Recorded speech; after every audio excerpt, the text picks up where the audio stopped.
Love keeps no records of wrong. प्रेम किसी भी गलत बातों का लेखा नहीं रखता है।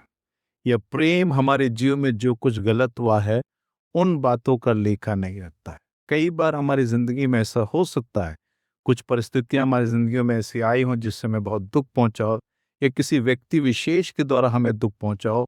और जब हम अपने जीवन को जीते हैं, कई बार ऐसा होता है कि किसी न किसी की कोई बात या किसी न किसी का कोई एक्शन हमें हर्ट करता है।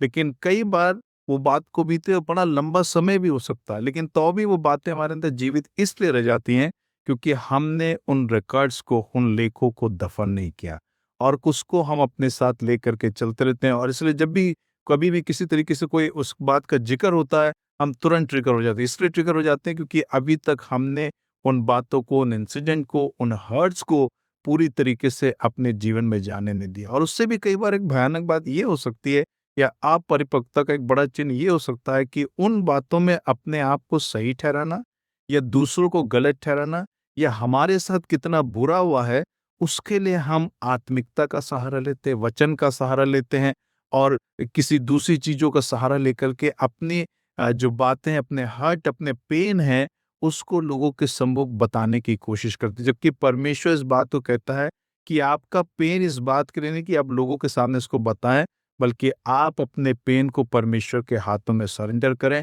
और परमेश्वर से सहायता मांगे कि उस व्यक्ति को, उस परिस्थिति को भूलने में प्रभु आपकी सहायता करे, ताकि आप जीवन में आगे बढ़ के परमेश्वर की योजना को पूरा।